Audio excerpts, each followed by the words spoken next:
Hey girl, hey! Welcome back to my channel. It's your girl Jensine, aka Jungle Naps. I finally have a new review for you guys, and I've got some really buzzed about products to talk about. You guys already know by the title of this video, but I will be testing out the new Pat Mcgrath primer and foundation for you guys, and as a bonus I got the Fenty Beauty Matte primer. So basically I'm going to be telling you guys a little bit about each of these products. I'm going to be applying them on my face, and I'm going to do a wear test. I'm thinking 6 to 8 hours. I usually know by the 6-hour mark whether it's going to be a good one or a bad one, so we'll see how these products fare, but I do have some high hopes. They are in the mid-tier to luxury category in terms of pricing. I'm gonna break everything down for you guys, so don't worry. So the first one here is the Skin Fetish Sublime Perfection Primer, and this is from Pat Mcgrath, of course. You guys, this is $60. I'm just gonna say, when products are really expensive like this, I have very high expectations. So if you find that I'm harsh on any of these products later on in the video, I'm just letting you know later on. I wanna make sure that you guys get that bang for your buck. So we'll be putting her to the test. Oh, and for those of you guys that are new to my videos, I do have combination oily skin. So I'm oily in my T-zone and like normal to dry in the other areas, just in case, because I feel like skin type's really important when you're talking about base makeup. Now this primer promises to smooth, hydrate, and blur with a silkening effect and ensure a flawless canvas and makeup application that lasts. So it also has hyaluronic acid, cosmetic filler powder. I've never heard of that in a primer before, but I think that's really interesting. The filler powder is supposed to be a coated microsphere powder meant to mimic the smoothness and clarity of ceramic to fill in the look of wrinkles and diffuse light. I love myself a good blurring, smoothing primer, so I really hope this measures up. So first of all, for the foundation, let's talk about the packaging here. I wish you guys could like feel this, you know, like you could just reach through the screen and feel this as well. But this kind of feels like kind of like NARS packaging when you get those like single eyeshadows or the blushes, how like smooth that feels, if you know what I'm talking about. This packaging for the foundation feels the same way. Honestly, if you end up purchasing this, I highly recommend keeping the box. Maybe that's weird for some people, but this is like really nice luxe packaging. So when you open it up like this right here, and the foundation bottle sits in there. You pull it out, and this is the foundation. Now you do get 1.18 fluid ounce, so a little bit more than the standard 1 fluid ounce size, which is great. The actual bottle is like a heavy glass, like it feels luxe. So if you're into like luxury packaging, like you like packaging, then I think that you won't be disappointed in this aspect. Now let's talk about the shade that I got here. This is Deep 29. Let me tell you the trouble that I had trying to pick a shade online. It was so hard for me, and usually I'm pretty good at picking out my shade online. I can pretty much estimate the undertones and whether or not it's going to be too light, too dark. Now they have a shade finder on the Sephora website, and I tried like at least 3 or 4 different foundations that are my current shade that I wear on a regular basis. And I got so many different results in the shade finder. Like some would recommend totally light shades, some would recommend deeper shades with like red undertones. I have a golden undertone, so that would clearly not suit me. And I just took a stab in the dark and was like, okay, let me just go with Deep 29, because I did go on the Pat Mcgrath website and it kind of looked like it was going to be the best, but I didn't pick any of the shade finder recommendations because it was just too much of like a wild guess for me. So if you do go to try this one, I highly suggest going in stores to a Sephora and swatching it. Now this is very interesting. I want you guys to see this, okay? Now I'm going to put this shade right here, and I don't know, off camera, like in person, this looks really, really light. Like, do you see how light that looks? I was so scared. I was like, oh man, like I picked the wrong shade for sure. But I saw Pat, when she applies it, she kind of like rubs it in, trying to like stretch. Now you see the part that's rubbed in, how it just looks like my skin tone? And you rub it in here. And there, it looks great. It like disappears into the skin. Isn't that amazing, right? But I was really scared, so I highly suggest, instead of just swatching with just one finger swipe, rub it into your skin and see how it looks. If it blends in with your natural undertone, if it's lighter, if it's darker, if it's just right, you know? So that's my little tip for you guys. Now, the other product that I'll be using is the Fenty Beauty Matte Primer. This is new, so it's not the regular Pro Filter Primer. This one costs $32 and it promises an all-day shine-free finish. So I really want it to measure up to its claims. We'll see. Luckily, it's not too humid today. I mean, you know, it's pretty warm, but not humid. So I think that these products will have a pretty good chance. So let's get into slathering this on my face. So how I'm gonna lay the primer out, I'm gonna take the Pat Mcgrath Sublime Skin Finish Primer, and I'm going to put it a little bit on the back of my hand. I just want to show you guys, it has like a whitish / pinkish hue to it, and I'm going to take some of this and put it on the normal to dry parts of my face, because honestly, I'm so oily during the summer. It just doesn't make sense to put this in my T-zone. I need something that really has a lot of mattifying properties. I will say there's a slight fragrance to this. It's not heavy at all. It actually smells really nice and luxurious. I like it, like kind of like spa-like. But I know for those of you guys that have sensitive skin, you really might not like fragrance at all, so just a little heads up for you. Now here is what the Fenty Matte Primer looks like, and I'm going to put this just in my T-zone, and they do say to start in the center of the face and then kind of blend outwards. So that's what I'm doing. I will say, as far as the scent, it does kind of smell like the original Fenty primer, the soft matte primer. Is it the soft matte? No, I think it's just Pro Filter, that's what it's called. I will say that I love how easy the Fenty matte primer is to blend. Even though there are a lot of really great matte primers, sometimes they can be really hard to spread on the skin, and also can leave the skin looking a little pasty.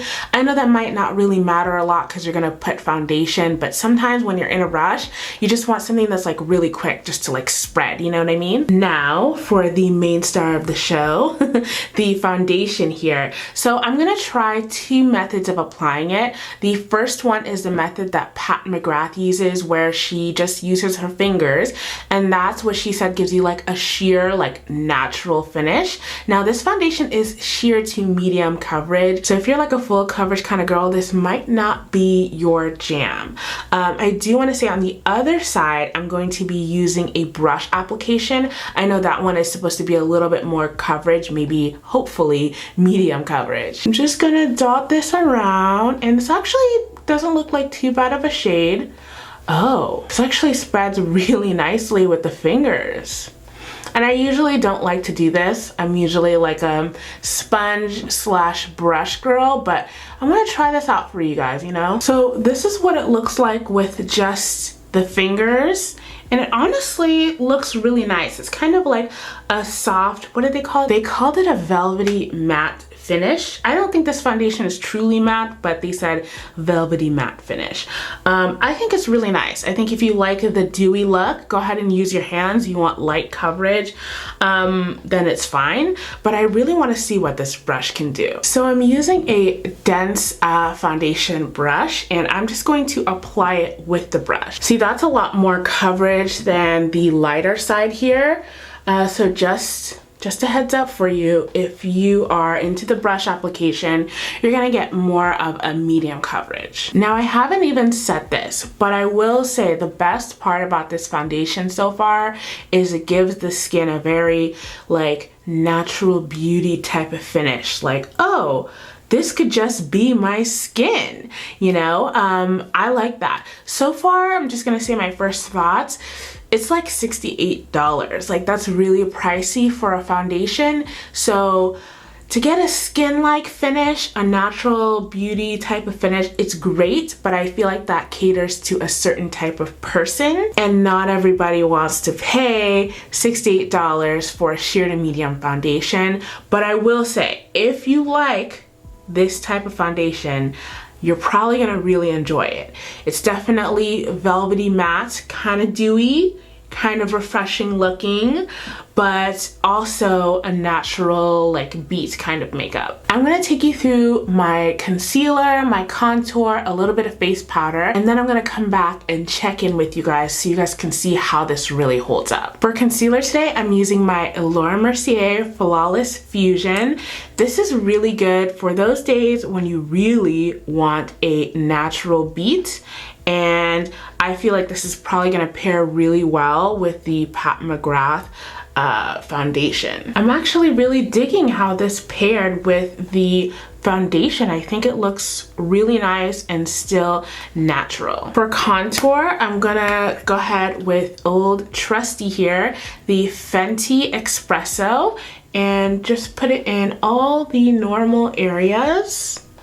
Now to set, I'm going to use the Dermablend Warm Saffron. Now to start, I'm going to be just taking a little bit and pressing it into right underneath my eyes. Then I'm going to take just a little bit and on this sponge, and I'm going to just bake, but for like literally 30 seconds, and just put it right here. But I'm only gonna keep this on for literally like 30 seconds, and now it's time to wipe it away. Now, I only recommend doing this if your skin can really handle baking.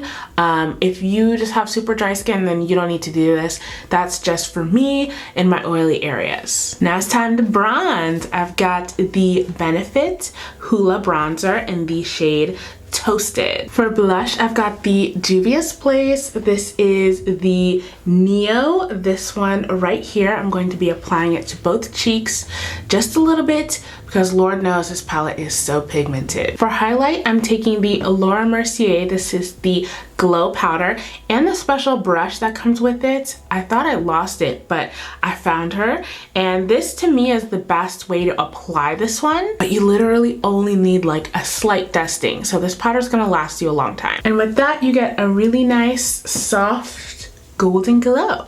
Hey friends, so I'm just checking in. Don't mind all the stuff here. I'm going camping this weekend, so the car is fully loaded.